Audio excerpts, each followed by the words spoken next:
जय Hind. GS study SST में आपका स्वागत है। दोस्तों, मैं आशा करता हूं कि आप सभी लोग बेहतरीन, स्वस्थ और मस्त होंगे और अपने पढ़ाई को आप लोग अच्छे से कर रहे होंगे। आप सभी लोगों का परिवार बेहतरीन, स्वस्थ और मस्त होगा।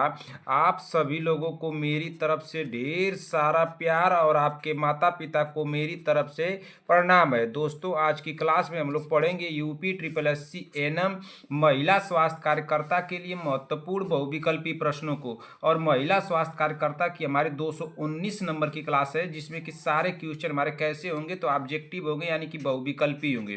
तो दोस्तों, आप लोग क्लास में बने रहिए और एक एक क्वेश्चन को ध्यान से सुनते चलिए और देखते चलिए। क्या दोस्तों, एक एक क्वेश्चन को ध्यान से सुनते चलिए और देखते चलिए। और जिस भी क्वेश्चन के आप लोगों को आंसर आ रहे हैं, तुरंत कमेंट बॉक्स में हमको बताते भी चलिए। और लास्ट में अपना स्कोर हमको जरूर बताइएगा कि आप लोगों के स्कोर कितने गए हैं। इससे ये पता चलेगी कि आप लोगों की तैयारी कितनी हुई है और अभी कितनी करनी चाहिए। इस चैनल पर आप लोगों को क्लास कितने बजे मिलेगी, तो इस चैनल पर आप लोगों को क्लास मिलेगी सुबह 7 AM पे। कितने बजे?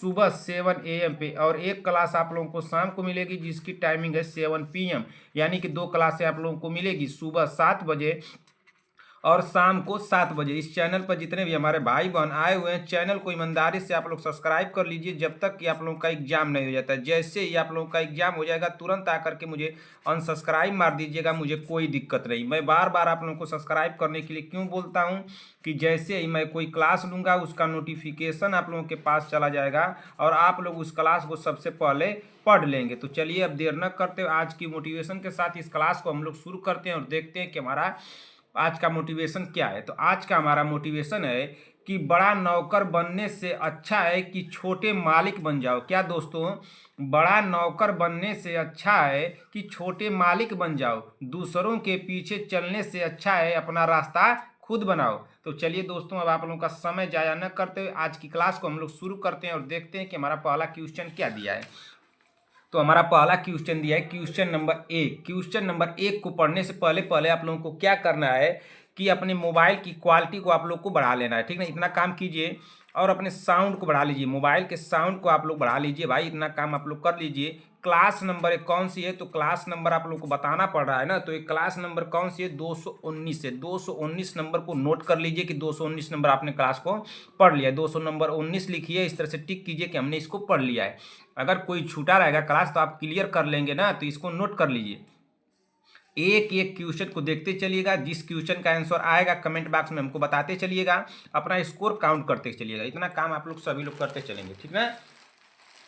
तो अब चलिए क्लास को शुरू करते हैं भाई, देख लेते हैं कि क्वेश्चन क्या दिया है। क्वेश्चन नंबर 1 हमारा दिया है कि नर्सिंग प्रक्रिया अवस्था चरण जिसमें मरीज के संबंध में व्यक्तिपरक एवं वस्तुपरक आंकड़ों का क्रमबद्ध संग्रहण सम्मिलित है, एवं जिसमें नर्स मरीज के शारीरिक, मनोवैज्ञानिक, भावनात्मक, सामाजिक, सांस्कृतिक एवं आध्यात्मिक पहलू पर फोकस करती है। तो क्या है भाई, वो क्या होगा? क्या आकलन कहलाएगा, क्रियान्वयन कहलाएगा, योजना कहलाएगा या निदान कहलाएगा? तो राइट आंसर यहाँ पे क्या हो जाएगा पहले नंबर का? तो पहले नंबर का राइट आंसर हो जाएगा ऑप्शन नंबर ए, आकलन। क्या हो जाएगा?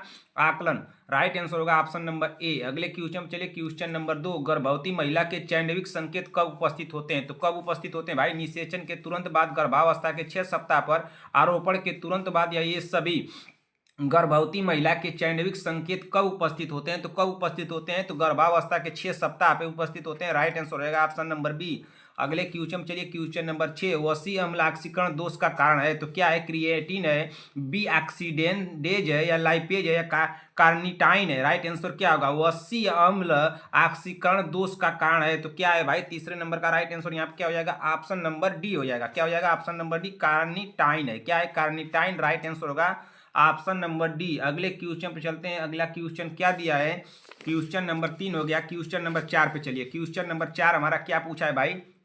पढ़िए। ACTH का स्राव सबसे ज्यादा होता है, तो कहाँ होता है, कब होता है? दोपहर में, सुबह, शाम या रात्रि में? यस, ACTH का स्राव सबसे ज्यादा होता है, तो कब होता है भाई? चौथे नंबर का राइट आंसर हो जाएगा ऑप्शन नंबर क्या होगा? तो सुबह में होता है ना, तो इसमें राइट आंसर क्या हो जाएगा? ऑप्शन नंबर सी होगा। सुबह में होता है, राइट आंसर होगा ऑप्शन नंबर सी। अगले क्वेश्चन पे चलते हैं। Question number 5। बच्चे में इलेक्ट्रोलाइट स्तर का पता लगाने के दौरान नर्स को अपने मन या मन में यह ध्यान रखना चाहिए कि क्या ध्यान रखना चाहिए, गुर्दे यस्क के गुर्दे जितने परिपक्व हैं, तरल कम मात्रा में लिया गया हो, शिशु के शरीर में यस्क की तुलना में पानी की मात्रा कम होती है। ऑप्शन डी दिया बच्चों में विस्तृत शरीर का क्षेत्रफल होता है। तो राइट आंसर क्या हो जाएगा, बच्चों में इलेक्ट्रोलाइट स्तर का पता लगाने के दौरान नर्स को अपने मन में यह ध्यान रखना चाहिए कि क्या ध्यान रखना चाहिए कि बच्चों में विस्तृत शरीर का क्षेत्रफल होता है। राइट आंसर हो जाएगा ऑप्शन नंबर डी। अगले क्वेश्चन पर चलिए, क्वेश्चन नंबर 6, एक बीमार शिशु के मूल्यांकन में निम्नलिखित को छोड़कर सभी शामिल है। क्या सुनना, पूछना, ध्यान नहीं देना या अनुभव करना। एक बीमार शिशु के मूल्यांकन में निम्नलिखित को छोड़कर सभी शामिल है। तो राइट आंसर क्या हो जाएगा, तो राइट आंसर होगा ऑप्शन नंबर ध्यान नहीं देना। राइट आंसर होगा ऑप्शन नंबर सी। अगले क्वेश्चन चलिए, क्वेश्चन नंबर 7, क्वेश्चन नंबर 7 को पढ़िए। IMNIC रिपोर्ट के अनुसार नवजात शिशु में डायरिया के साथ कुछ मात्रा में निर्जलीकरण का उल्लेख करने वाले लक्षण है। तो क्या लक्षण है भाई, ऑप्शन ए दिया त्वचा का पालन धीरे धीरे वापस चला जाता है, आधे आंखें धसी हुई, बेचैनी और चिड़चिड़ापन। ऑप्शन बी दिया है आंखें धसी हुई, सुस्त बेहोश। ऑप्शन सी दिया है त्वचा में चुभन, बेचैनी, चिड़चिड़ापन। ऑप्शन डी दिया है त्वचा में चुभन तथा सुस्त बेहोश, चिड़चिड़ापन। राइट आंसर क्या हो जाएगा, जल्दी से आप लोग कमेंट कीजिए क्वेश्चन नंबर 7 का। तो राइट आंसर होगा ऑप्शन नंबर ए, त्वचा का लालपन धीरे धीरे वापस चला जाता है, आंखें धसी हुई, बेचैनी और चिड़चिड़ापन रहता है। राइट आंसर हो जाएगा ऑप्शन नंबर ए। अगले क्वेश्चन पे चलिए, अगला क्वेश्चन क्या दिया है, क्वेश्चन नंबर 8। क्वेश्चन नंबर 8 को पढ़िए, क्या दिया है भाई, क्वेश्चन नंबर 8 हमारा दिया है, किस वर्ष में प्राथमिक स्वास्थ्य देखभाल की अंतर्राष्ट्रीय कॉन्फ्रेंस अल्मा एंटा है। सन 1970, 1978, 1975, 1980। राइट आंसर क्या हो जाएगा 8वें नंबर का, तो 1975। राइट आंसर होगा ऑप्शन नंबर 1975 होगा, नहीं 1975 नहीं होगा। क्वेश्चन को दोबारा से पढ़िए, किस वर्ष में प्राथमिक स्वास्थ्य देखभाल की अंतर्राष्ट्रीय कॉन्फ्रेंस अल्मा एंटा हुई। तो अल्मा एंटा हुई, तो इसमें राइट आंसर क्या होगा, इसमें राइट आंसर क्या होगा भाई, तो ये 1978 में हुआ था ना, 1978 में हुआ था ना, तो 1978 यहाँ पे दिया है। राइट आंसर हो जाएगा ऑप्शन नंबर सी। अगले क्वेश्चन चलिए, क्वेश्चन नंबर 9। क्वेश्चन नंबर 9 क्या दिया, कौन सी गतिविधि हेल्थ प्रमोशन एक्टिविटी मानी जाती है। कौन सी गतिविधि हेल्थ प्रमोशनल एक्टिविटी मानी जाती है। तो कौन सी गतिविधि हेल्थ प्रमोशनल एक्टिविटी मानी जाती है भाई, पब्लिक की सक्रिय भागीदारी, जोखिम भरे लोगों पर फोकस करना। ऑप्शन सी दिया सूचना, शिक्षा, संचार, IEC एक्टिविटी। ऑप्शन डी दिया उपरोक्त सभी।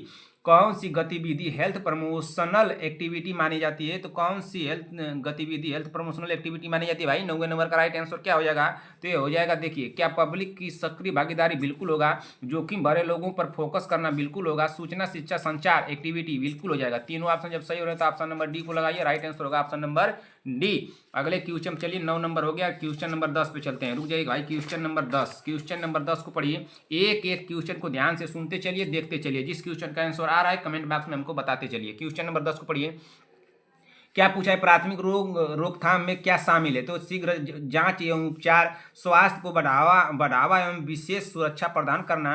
ऑप्शन सी दिया विकलांगता को कम करना। ऑप्शन डी दिया उपरोक्त सभी। अब राइट आंसर क्या हो जाएगा 10वें नंबर का, तो 10वें नंबर का पूछा क्या है, प्राथमिक रोकथाम में क्या शामिल है। तो क्या शामिल है भाई, तो 10वें नंबर का राइट आंसर होगा, क्या इसमें बड़ा क्या है, ऑप्शन नंबर बी बड़ा है, स्वास्थ्य को बढ़ावा एवं विशेष सुरक्षा प्रदान करना। राइट आंसर हो जाएगा ऑप्शन नंबर बी। अगले क्वेश्चन चलिए, क्वेश्चन नंबर 11, वयस्कों में स्वास्थ्य प्रचार नर्सिंग क्रियान्वयन मुख्य रूप से ध्यान केंद्रित करता है। तो क्या ध्यान केंद्रित करता है भाई, रोग प्रतिबंध पर, रोग के लक्षणों पर नियंत्रण, सकारात्मक स्वास्थ्य व्यवहार को बढ़ाना।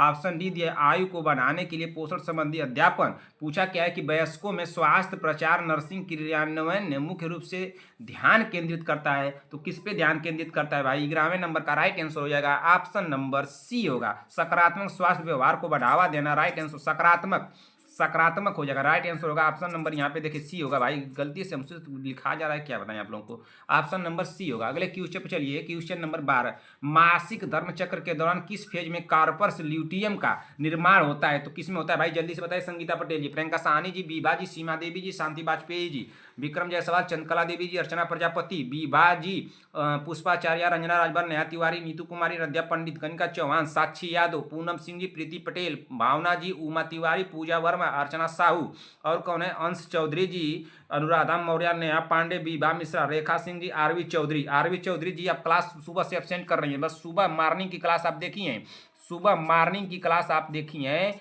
और सारे क्लास को आप एब्सेंट किए हैं। विक्रम जायसवाल जी आप सुबह की क्लास देखें सिर्फ ना, विक्रम जायसवाल जी सिर्फ सुबह की क्लास आपने देखा, उसके बाद आपने 214 नंबर का क्लास सभी लोगों ने देखा है। 214 नंबर के क्लास के बाद आप सभी लोग एब्सेंट हुए हैं क्लास में, ठीक ना। और कौन हुए हैं? रश्मि सोम जी, सभी लोग। रश्मि सोम जी आप भी 214 नंबर क्लास देखने के बाद सभी लोग एब्सेंट हैं। इस समय देखिए कौन सा क्लास चल रहा है, ठीक ना। इस समय देखिए कौन सा क्लास चल रहा है, आप लोग क्लास को एब्सेंट किए हैं, इसको ध्यान दीजिए। बार बार मैं कह रहा हूँ क्लास नंबर आप लोग लिख करके पढ़िए। तो समझ में नहीं आ रहा है, आप लोग 4-5 क्लास छोड़ दिए, यानी कि 400-500 क्वेश्चन चला गया, 500 क्वेश्चन आप लोगों का चला गया, ठीक ना। 500 क्वेश्चन को आप लोग दिन भर पढ़े होते तो 500 क्वेश्चन को पढ़ लिए होते, लेकिन आप लोगों ने नहीं पढ़ा, तो चलिए कोई बात नहीं, मत पढ़िए। मैं बार बार कह रहा हूँ कि आप लोग क्लास नंबर डाल के लिख कर पढ़िए, तो समझ ही में नहीं आ रहा है आप लोगों को ना। मासिक धर्म चक्र के दौरान किस फेज में कार्पस ल्यूटियम का निर्माण होता है? तो किस में होता है भाई? 12वें नंबर का राइट आंसर यहाँ पे क्या हो जाएगा? तो हो जाएगा ब्लीडिंग फेज में। किस में? ब्लीडिंग फेज में नहीं होगा, किस में होगा? पोस्ट ओव्यूलेटरी फेज में। किस में होगा?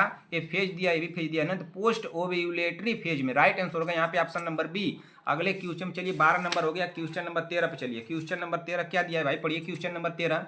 क्वेश्चन नंबर 13 दिया, जाइगैटिनिज्म के असामान्य श्रवण का कारण है। तो क्या कारण है भाई? वृद्ध हार्मोन है, थायरॉक्सिन है, इड्रेनिली है, या वैसोप्रेसिन है। राइट आंसर क्या होगा? जाइगैटिज्म के असमान श्रावण का कारण है। तो क्या कारण है भाई? 13वें नंबर का राइट आंसर क्या हो जाएगा? बहन जल्दी से आप लोग सभी लोग कमेंट कर दें। तो 13वें नंबर का होगा वृद्ध हार्मोन हो जाएगा। क्या हो जाएगा? वृद्ध हार्मोन। राइट आंसर होगा option number A. Question number 14, गर्भस्थ शिशु में कंकाल की परिपक्वता किस हार्मोन के कारण होती है? गर्भस्थ शिशु में कंकाल की परिपक्वता किस हार्मोन के कारण होती है? वृद्धि हार्मोन, या पैराथायराइड हार्मोन, या oestrogen hormone, progesterone hormone. Right answer क्या हो जाएगा 14 नंबर का? तो 14 नंबर का राइट आंसर हो जाएगा ऑप्शन नंबर एस्ट्रोजन होगा। क्या होगा? एस्ट्रोजन। राइट आंसर होगा यहाँ पे ऑप्शन नंबर बी। अगले क्वेश्चन में चलिए, क्वेश्चन नंबर 15, जब शिशु को स्थानीय जीवाणु संक्रमण के रूप में निर्धारित और वर्गीकृत करते हैं तो क्या होता है? त्वचा पर 10 से ज्यादा दाने होना, घुरघुराहट, ऑप्शन सी दिया है छाती में घरघराहट, ऑप्शन डी दिया आक्षेप। राइट आंसर क्या होगा? जब शिशु को स्थानीय जीवाणु संक्रमण के रूप में निर्धारित और वर्गीकृत करते हैं तो क्या होता है भाई? तो यहाँ पे होता है त्वचा पर 10 से ज्यादा दाने होना। राइट आंसर हो जाएगा ऑप्शन नंबर यहाँ पे ए हो जाएगा। क्या हो जाएगा? Option number A. 15 नंबर हो गया। क्वेश्चन नंबर 16 पे चलिए। क्वेश्चन नंबर 16 क्या पूछा है? प्राथमिक बचाव में शामिल है। तो प्राथमिक बचाव में क्या शामिल है? शीघ्र निदान शामिल है, कि अस्पताल में भर्ती और उपचार शामिल है, कि पुनर्वास शामिल है, कि स्वास्थ्य शिक्षा प्राथमिक बचाव में शामिल है। तो प्राथमिक बचाव में क्या शामिल है भाई? 16 नंबर का राइट आंसर क्या होगा? तो स्वास्थ्य शिक्षा। राइट आंसर होगा option number D. Question number 17, यस्याग्रस्त रोग को भोजन प्रदान करते समय रोगी को स्थित करने की आदर्श स्थिति है। तो क्या है? सुपाइन स्थिति है, प्रोन स्थिति है, फाउलर स्थिति है, या साइड लाइंग स्थिति है। तो क्या स्थिति है भाई? संयाग्रस्त रोगी को भोजन प्रदान करते समय रोगी को स्थित करने की आदर्श स्थिति है। तो रोगी को स्थित करने की आदर्श स्थिति क्या है? वो भी संयाग्रस्त रोगी को भोजन प्रदान करते समय रोगी को स्थित करने की आदर्श स्थिति क्या है? तो क्या है भाई? जल्दी से आप लोग कमेंट कीजिए। क्वेश्चन नंबर 17 का यहाँ पे फाउलर स्थिति है। क्या है फाउलर स्थिति? राइट आंसर होगा option number C. Question number 18, hepatitis C के संचरण का तरीका।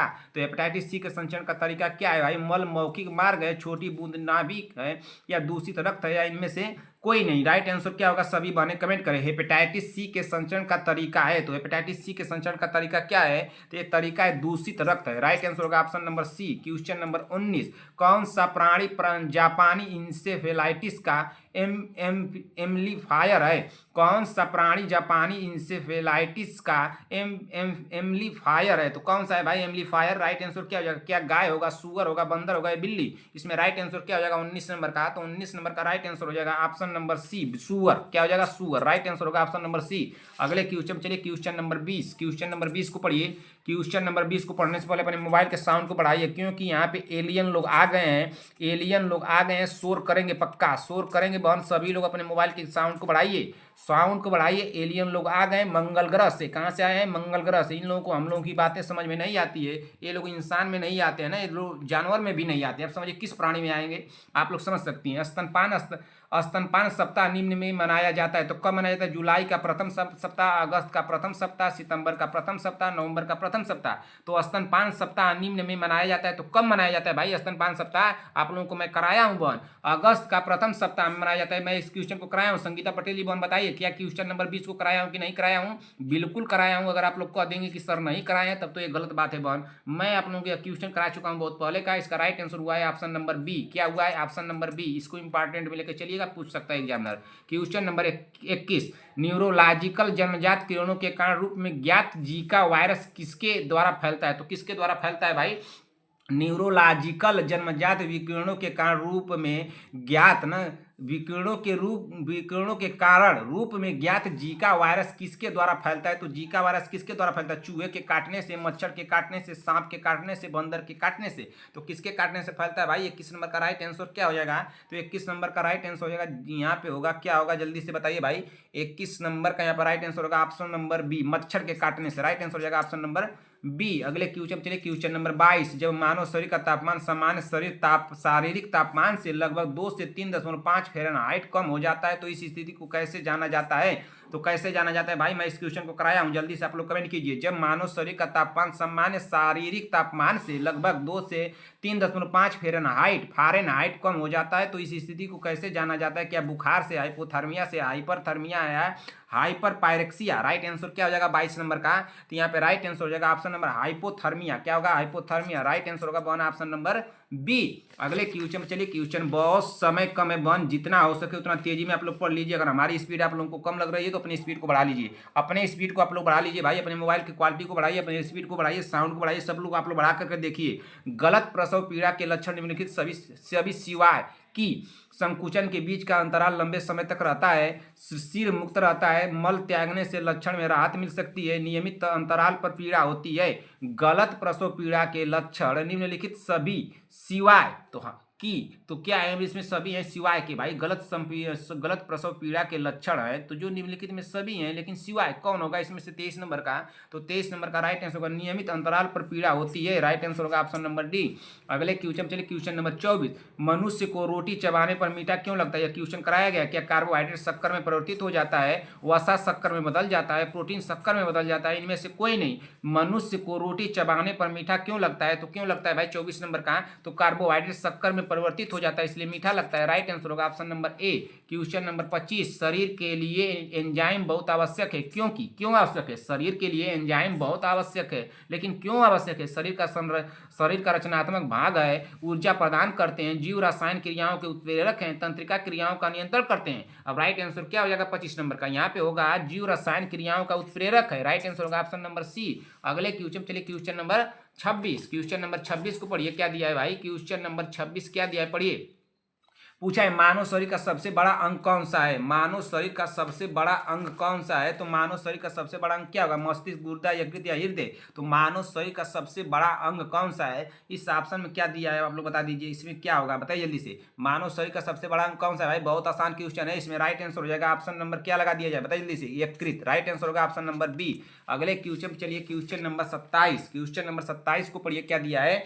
क्वेश्चन नंबर 27 हमारा दिया है, किस मानवांग में सर्वाधिक कोलेस्ट्रॉल उत्पादित होता है? मानवांग दिया है, पूछिए किस मानवांग में सर्वाधिक कोलेस्ट्रॉल उत्पादित होता है? क्या यकृत में, अग्नाशय में, अमाशय में, पित्ताशय में? तो किस मानव के किस अंग में सर्वाधिक कोलेस्ट्रॉल उत्पादित होता है भाई? मानव के किस अंग में सर्वाधिक कोलेस्ट्रॉल उत्पादित होता है? क्वेश्चन यही पूछ रहा है। तो 27 नंबर का राइट आंसर क्या हो जाएगा? इसमें क्या होगा जल्दी से आप लोग बताइए। तो 27 नंबर का होगा यकृत, ऑप्शन नंबर ए। अगले क्वेश्चन चलिए, क्वेश्चन नंबर 28, मानव शरीर में कंठ को क्या कहा जाता है? अनुनादन तंतु, स्पंदनशील तंतु, वायस बाक्स, थायरोटिडेनाइड? राइट आंसर क्या होगा? मानव शरीर में कंठ को क्या कहा जाता है? तो मानव शरीर में कंठ को भाई कहा जाता है, क्या कहता है? वायस बाक्स कहा जाता है। राइट आंसर होगा option number C. Question number 29, वह प्रसव के दौरान गर्भाशय ग्रीवा के गायब होने को क्या कहा जाता है? तो क्या कहा जाता है? डायलेटेशन कहा जाता है, राइपनिंग कहा जाता है, एप्सेमेंट कहा जाता है, लेटिंग डाउन कहा जाता है। प्रसव के दौरान गर्भाशय ग्रीवा के गायब होने को कहा जाता है, तो गायब होने को क्या कहा जाता है भाई? तो 29 नंबर का यहाँ पे राइट आंसर हो जाएगा ऑप्शन नंबर क्या होगा जल्दी से आप लोग कमेंट कीजिए। 29 नंबर का यहाँ पे राइट आंसर क्या होगा? तो 29 नंबर का हमको तो लग रहा है कि ऑप्शन नंबर एफिसमेंट होगा। राइट आंसर होगा ऑप्शन नंबर सी। अगले क्वेश्चन चलिए 29 नंबर हो गया भाई। 30 नंबर पे चलिए, बहुत पीछे बन, बहुत पीछे हैं। समझ लीजिए कि हम लोग को कितनी स्पीड में पढ़ लेना है, ये आप ही लोग समझ सकती है ना, आप ही लोग समझ सकती हैं। आप लोग के पास समय कम है बहन ना, तो जितना हो सके उतना तेजी में पढ़ लीजिए। प्रसव पीड़ा की प्रगति की अनोखी प्रसूति 19 जिस्मी ग्रीवा फैलाव और भ्रूण के सिर अवरोहण को समय के सामने सामने आलेखित किया जाता है, उसे कहा जाता है, क्या कहा जाता है? इलेक्ट्रोकार्डियोग्राम कहा जाता है, पार्टीग्राम कहा जाता है, वाइटल ग्राफ कहा जाता है, प्रसव पीड़ा ग्राफ। राइट आंसर क्या होगा? प्रसव पीड़ा की प्रगति की आलेखीय प्रसूति 19 जिसमें ग्रीवा फैलाव और भ्रूण के सिर अवरोहण को समय के सामने आलेखित किया जाता है, उसे कहा जाता है। तो उसे क्या कहा जाता है भाई? यहाँ पे 30वें नंबर का राइट आंसर क्या होगा? सभी बहनें कमेंट करें, 30वें नंबर का राइट आंसर क्या होगा? तो 30वें नंबर का राइट आंसर हो जाएगा ऑप्शन नंबर क्या होगा? ऑप्शन नंबर यहाँ पे लगाइए आप लोग, ऑप्शन नंबर क्या हो जाएगा 30वें का भाई? जल्दी से आप लोग बता दीजिए। तो 30वें नंबर का राइट आंसर क्या हो सकता है बहन? यहाँ पे होगा पार्टीग्राम होगा। क्या हो जाएगा? पार्टीग्राम ना। 30वें नंबर का राइट आंसर क्या होगा? तो ऑप्शन नंबर होगा बी, पार्टीग्राम हो जाएगा। ठीक, अगले क्वेश्चन चलिए, क्वेश्चन नंबर 31। प्रसव की अनुमानित तिथि की गणना निम्न उपयोग करके की जाती है। प्रसव की अनुमानित तिथि की गणना निम्न उपयोग करके की जाती है। क्या मैकडोनाल्ड का नियम, नाइजेल का नियम, नौ का नियम, डान का सूत्र? राइट आंसर क्या होगा? प्रसव की अनुमानित तिथि की गणना निम्न का उपयोग करके की जाती है। तो किसका उपयोग करके की जाती है? तो नाइजेल का नियम करके ना। किसका? नाइजेल का नियम करके राइट आंसर होगा। नाइजेल के नियम के बारे में बताया था, जो उसमें कुछ दिया था, आप लोगों को बताया था कि नाइजेल का नियम आएगा तो क्या करना है, उसके पहले ना, पहले मासिक, पहला जो मासिक धर्म रहेगा, शुरू जहाँ रहेगा, पहले मासिक ना, मासिक धर्म की शुरुआत, मासिक धर्म की जो शुरुआत हुई रहेगी, शुरुआत हुई रहेगी, उससे लेते हैं ना, रहेगी उसी से लेते हैं। क्या भाई संगीता पटेल जी आपको याद आ रहा है इस बात को? नाइजेल का जब नियम पूछ देगा तो उसमें आपको बताया था, ये क्या कहते हैं, आपको ईडीडी निकालना, एलएमपी निकालना। अगर इसमें अगर एक भी क्वेश्चन आपने गलत करके एग्जाम में से आ गई एक भी क्वेश्चन गलत करके, तो समझिए कि मैं तुरंत आपको मारूंगा। तुरंत समझिएगा कि अपना खोपड़ी उपड़ी आप सन करके रखिएगा, तुरंत सन कर देंगे मार करके आपको। ठीक ना? आपको मैं सब चीज बता चुका हूं ना कि नाइजेल का नियम एक पूछ सकता है। अगर यह नाइजेल का नियम नहीं पूछेगा तो लास्ट वाला लेंगे, नाइजेल का नियम लगा देगा उसमें। नाइजेल के नियम के अनुसार ईडीडी कैसे निकालेंगे, तो उसके पहले मासिक धर्म की शुरुआत से निकालेंगे। ठीक ना? ये सब आप लोगों को बताया हूं, अगर आप लिख करके सब बता दिया हूं। अगर आप लोग कहेंगे नहीं बताएं तब तो भाई उसके लिए मैं क्या कर सकता हूँ, बताइए। चलिए क्वेश्चन नंबर 32 को पढ़िए। इसका राइट आंसर क्या हुआ? ऑप्शन नंबर बी हुआ। मतलब यही पूछा ना, प्रसव की अनुमानित तिथि की गणना निम्न का उपयोग करके किया जाता है। तो इसमें किसकी गणना? नाइजेल का नियम लगाया जाता है। राइट आंसर हो जाएगा 31 नंबर का ऑप्शन नंबर बी। अगले क्वेश्चन चलिए, मतली और उल्टी जो आमतौर पर गर्भावस्था के 4 से 6 सप्ताह के आसपास शुरू होती है, उसे कहा जाता है। तो उसे क्या कहा जाता है भाई? मतली और उल्टी जो आमतौर पर गर्भावस्था के 4 से 6 सप्ताह के आसपास शुरू होती है, उसे कहा जाता है, क्या कहता है? Amenorrhoea, morning sickness, galactopoiesis. प्रारंभिक लक्षण। राइट आंसर क्या हो जाएगा? जल्दी से आप लोग कमेंट कीजिए। इसमें 32 नंबर का यहाँ पे राइट आंसर क्या होगा भाई? जल्दी से कमेंट कीजिए। 32 नंबर का राइट आंसर मॉर्निंग सिकनेस कहते हैं। क्या कहते हैं? Morning sickness. राइट आंसर होगा ऑप्शन नंबर बी। 32 नंबर हो गया। 33 नंबर पे चलिए। 33 नंबर क्या दिया है भाई? 33 नंबर को थोड़ा पढ़ लीजिए। माता द्वारा महसूस की जाती भ्रूण की प्रथम हलन चलन को कहा जाता है। तो क्या कहा जाता है भाई? लाइटिनिंग कहा जाता है, क्लोसोमा कहा जाता है, क्यूनिंग कहा जाता है, लीनिया नाइया कहा जाता है। तो क्या कहा जाता है भाई? माता द्वारा महसूस की जाती भ्रूण की प्रथम हलन चलन को कहा जाता है। तो क्या कहा जाता है भाई? हलन चलन को जल्दी से आप लोग बता दीजिए। 33 नंबर का राइट आंसर क्या हो जाएगा? तो इसको कहा जाता है क्यूनिंग कहा जाता है। क्या कहता है? क्यूनिंग कहा जाता है। क्या कहा जाता है बताइए जल्दी से। इसमें क्या कहा जाता है 33 नंबर का? तो क्यूनिंग कहा जाता है। राइट आंसर होगा ऑप्शन नंबर बी। अगले क्वेश्चन चलिए, क्वेश्चन नंबर 34। गर्भाशय में भ्रूण के हृदय की गति का सामान्य औसत सीमा है, तो क्या है? 80 से 120 बीट्स प्रति मिनट, या 100 से 200 बीट्स प्रति मिनट। ऑप्शन सी दिया 110 से 160 बीट्स प्रति मिनट, 180 से 200 बीट्स प्रति मिनट गर्भाशय के भ्रूण के हृदय की गति का सामान्य औसत सीमा है। तो कितनी है भाई? 34 नंबर का राइट आंसर क्या हो जाएगा? तो 110 से 160 बीट्स प्रति मिनट। राइट आंसर होगा ऑप्शन नंबर सी। अगले क्वेश्चन चलिए, क्वेश्चन नंबर 35। एक महिला जिसने एक बार एक भ्रूण को जन्म दो दिया है ना, जो जीवन क्षमता के चरण तक पहुंच गई है, उसे कहा जाता है। तो उसको क्या कहा जाता है? ग्रीविडा नल्लीपारा पेरिटी पिरीमीपारा। राइट आंसर क्या होगा? एक महिला जिसने एक बार एक भ्रूण को जन्म दो दिया है, जो कि जीवन क्षमता के चरण तक पहुंच गई है, उसे कहा जाता है। तो क्या कहा जाता है भाई? 35 नंबर का यहाँ पे राइट आंसर क्या होगा? तो उसे कहा जाता है पेरिटी कहा जाता है। क्या कहता है? पेरिटी। राइट आंसर हो जाएगा यहाँ पे ऑप्शन नंबर बी। अगले क्वेश्चन पर चलिए। अगला क्वेश्चन क्या दिया है भाई? 36 नंबर 35 नंबर हम लोग पढ़ लिए, 36 पे चलिए। 36 नंबर को पढ़िए, क्या दिया है? रुक जाइए, थोड़ा सा पेपर सेट कर लेने दीजिए, पेपर को सेट करने दीजिए, पढ़िए। प्रारंभिक गर्भावस्था में निर्देशित किए जाते दो पोषण सप्लीमेंट है, तो क्या? Vitamin A, calcium, protein, folic acid. प्रारंभिक गर्भावस्था में निर्देशित किए जाते दो पोषण सप्लीमेंट है, तो दो पोषण सप्लीमेंट कौन से भाई? 36 नंबर के यहाँ पे राइट आंसर क्या होगा? देखिए, दो पोषण सप्लीमेंट हैं, तो एक फोलिक एसिड होगा और एक होगा कैल्शियम। क्या हो जाएगा? एक होगा फोलिक एसिड, एक होगा कैल्शियम। लेकिन दोनों ऑप्शन भाई इसमें दोनों लग रहा है ना। प्रारंभिक गर्भावस्था में निर्देशित किए जाते दो पोषण सप्लीमेंट है, तो दो पोषण कौन सप्लीमेंट है? तो एक कैल्शियम भी है, एक फोलिक एसिड भी है। लेकिन जब दोनों साथ में दे दिया, कोई ऐसा ऑप्शन नहीं बनाया कि ए और बी करके, चाहे बी और डी करके ऑप्शन नहीं बनाया है, तो इसमें लगाया जाएगा ऑप्शन नंबर डी को। लगा दीजिए ऑप्शन नंबर डी को। ठीक, लगाया जाएगा ऑप्शन नंबर डी को। समझ में आया कि नहीं समझ में आया? क्वेश्चन पूछा क्या है? प्रारंभिक गर्भावस्था में निर्देशित किए जाते दो पोषण सप्लीमेंट हैं, तो दो पोषण सप्लीमेंट कौन सा है? देखिए, कैल्शियम भी हो जाएगा और फोलिक एसिड भी हो जाएगा। लेकिन जब दोनों ऑप्शन साथ में दे दिया है, कोई ऑप्शन ऐसा नहीं बनाया कि बी और डी होगा, तो अगर बी और डी वाला बनाता तो वही ऑप्शन हम लोग का सही होता, लेकिन ऐसा कोई ऑप्शन नहीं है, इसलिए आप लोग लगाएंगे फोलिक एसिड वाला को लगा के आइएगा। राइट आंसर होगा option number D. Question number 37। लोकिया रुच्छा का रंग होता है, तो लोकिया रुच्छा का रंग कैसा होता है? भूरा, पीला, लाल, सफेद। तो लोकिया रुच्छा का रंग कैसा होता है भाई? 37 नंबर का यहाँ पे राइट आंसर क्या होगा? तो भूरा होता है। राइट आंसर होगा option number A. Question number 38। प्रसव के बाद कितने सप्ताह को प्रसव उत्तर काल कहा जाता है? क्या 4 सप्ताह, 8 सप्ताह, 6 सप्ताह या 10 सप्ताह? प्रसव के बाद के कितने सप्ताह को प्रसव उत्तर काल कहा जाता है? तो कितने सप्ताह के प्रसव उत्तर काल कहा जाता है भाई? जल्दी से आप लोग कमेंट कीजिए। प्रसव के बाद के कितने सप्ताह को प्रसव उत्तर काल कहा जाता है? तो 38 नंबर का यहाँ पे राइट आंसर क्या हो जाएगा? तो यहाँ पे राइट आंसर होगा 6 सप्ताह। राइट आंसर होगा ऑप्शन नंबर बी। अगले क्वेश्चन चलिए, क्वेश्चन नंबर 39।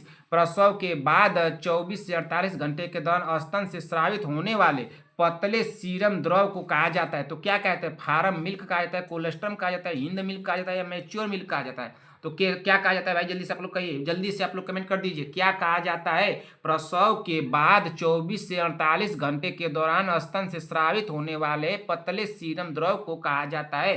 तो क्या कहा जाता है भाई? इसको ध्यान दीजिएगा, क्या कहा जाता है? इसको जल्दी से बताइए। 39 नंबर का, तो 39 नंबर का राइट आंसर होगा यहाँ पे कोलेस्ट्रम कहा जाता है। क्या कहा जाता है? कोलेस्ट्रम। एक आप लोग हमको बताइए, फार्मूला दूध, फार्मूला दूध जिस फार्मूला दूध में क्या क्या नहीं, फार्मूला दूध हम लोग, तो इसे बताइए कि फार्मूला दूध ना, चलिए आप लोगों से पूछा था क्वेश्चन ना फार्मूला दूध के बारे में। चलिए छोड़िए, रहने दीजिए। 39 का 39 फार्मूला दूध ना, पर रहने दीजिए, आप लोगों को आ रहा होगा 45। चलिए 39 40 पे चलिए। 40 पे क्या दिया बहन? कि एक रोगी के अस्पताल में रुकने के दौरान प्राप्त होने वाला संक्रमण कहलाता है, तो क्या कहलाता है? क्वेश्चन में कराया हूँ, गलत नहीं होना चाहिए संगीता पटेल जी बहन, गलत नहीं होना चाहिए संगीता पटेल जी बहन। गलत हुआ तो तुरंत समझिए कि आप तुरंत आपको कान के जरिए लगाएंगे।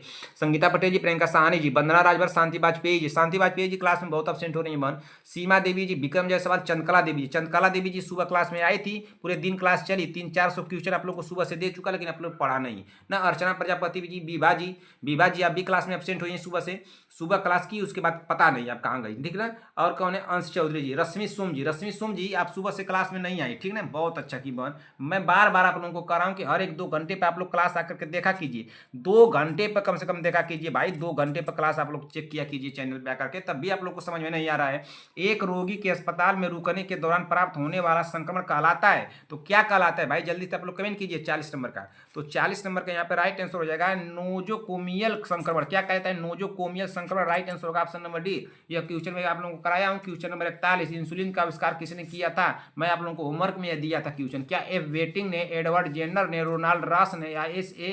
वैक्समैन ने? किसने किया था भाई? इंसुलिन का आविष्कार किसने किया था? तो 41 नंबर का राइट आंसर क्या होगा? तो एफ वेटिंग ने किया था। किसने किया था? एफ वेटिंग ने। राइट आंसर होगा ऑप्शन नंबर ए। अगले क्वेश्चन पे चलिए, क्वेश्चन नंबर भाई क्या दिया है, क्वेश्चन नंबर 42। क्वेश्चन नंबर 42 को पढ़िए। घाव को भरने में सहायक है तो क्या vitamin B, vitamin C, vitamin A, vitamin D. घाव को भरने में सहायक है तो घाव को भरने में कौन सहायक है भाई, 42 नंबर का राइट आंसर क्या हो जाएगा, तो घाव को भरने में विटामिन सी सहायक है। राइट आंसर होगा ऑप्शन नंबर सी। किस विटामिन की कमी से घाव धीमा भरता है तो विटामिन सी लगेगा, ठीक ना। घाव को भरने में सहायक कौन है, तो विटामिन सी है। Right answer option number C. Question number 43, बुखार की परिभाषा क्या है, क्या शरीर का तापमान 36 डिग्री सेल्सियस से कम होना चाहिए, शरीर का तापमान 37.5 डिग्री सेल्सियस से अधिक होना चाहिए, शरीर का तापमान 35 डिग्री सेल्सियस से कम होना चाहिए, शरीर का तापमान 37 डिग्री सेल्सियस से कम होना चाहिए। राइट आंसर क्या हो जाएगा, बुखार का परिभाषा क्या है भाई, तो 43 नंबर का राइट आंसर क्या हो जाएगा, तो शरीर का तापमान 37.5 सेल्सियस से अधिक होना चाहिए। राइट आंसर हो जाएगा ऑप्शन नंबर बी। अगर एक क्वेश्चन चलिए 43 नंबर हो गया, 43 नंबर के बाद चलते हैं 44 नंबर पे। 44 नंबर पे चलिए क्या दिया भाई, 44 नंबर क्वेश्चन को देखिए ध्यान से। 44 नंबर क्वेश्चन क्या पूछा है, बुखार किसका संकेत हो सकता है, बुखार किसका संकेत हो सकता है, क्या शरीर में पानी की कमी, शरीर में विटामिन की कमी, शरीर में किसी प्रकार का संक्रमण, शरीर में रक्त की अधिकता। राइट आंसर क्या होगा, बुखार किसका संकेत हो सकता है, तो बुखार किसका संकेत हो सकता है भाई, 44 नंबर का राइट आंसर क्या हो जाएगा, तो शरीर में किसी प्रकार का संक्रमण। राइट आंसर होगा ऑप्शन नंबर सी। अगले क्वेश्चन पर चलते हैं, क्वेश्चन नंबर 45, मलेरिया के साथ बुखार में कौन सा लक्षण आम है, मलेरिया के साथ बुखार में कौन सा लक्षण आम है, क्या अधिक सिरदर्द और कंपकपी, गले में खराश, छोटे छोटे दाने, नाड़ी की गति धीमी होना। राइट आंसर क्या होगा, मलेरिया के साथ बुखार में कौन सा लक्षण आम है, तो मलेरिया के साथ बुखार में कौन सा लक्षण आम है भाई, 45 नंबर का यहाँ पे राइट आंसर क्या हो जाएगा, तो अधिक सर्दी और कंपकपी। राइट आंसर होगा ऑप्शन नंबर ए। अगले क्वेश्चन चलिए, क्वेश्चन नंबर 46, तेज बुखार में रोगी के शरीर का तापमान कम करने के लिए क्या करें, तो क्या करना चाहिए, गर्म पानी से स्नान कराएं, ठंडे पानी से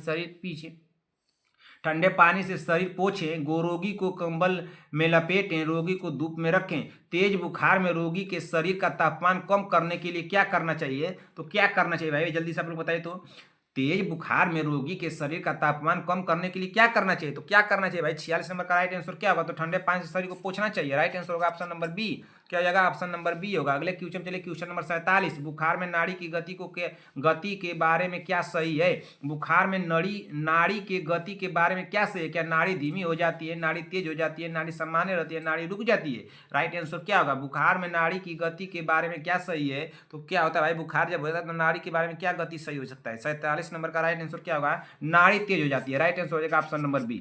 ठीक, 47 हो गया। 48 पे चलिए, 48 नंबर क्या दिया है भाई, 48 नंबर को पढ़िए क्या दिया है, टाइफाइड बुखार में कौन सा लक्षण विशेष रूप से देखा जाता है, क्या लगातार बुखार के साथ नाड़ी गति धीमी, छोटे छोटे दाने, गले में खराश, सांस फूलना। टाइफाइड बुखार में कौन सा लक्षण विशेष रूप से देखे जाते हैं, तो कौन सा भी लक्षण विशेष रूप से देखे जाते हैं भाई, 48 नंबर का राइट आंसर क्या होगा, तो लगातार बुखार के साथ नाड़ी गति धीमी। राइट आंसर होगा option number A.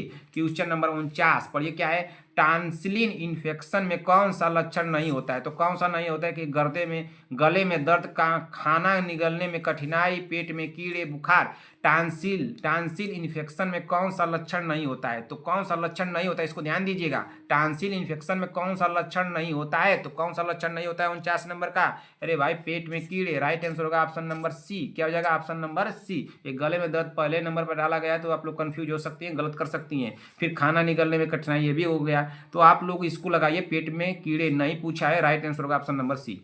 Question number 50, pneumonia का खतरा सबसे अधिक कब होता है भाई, तो कब होता है, व्यायाम करने में, अधिक पानी पीने से, गर्मी के मौसम में, सर्दी जुकाम की सही समस्या का इलाज न हो।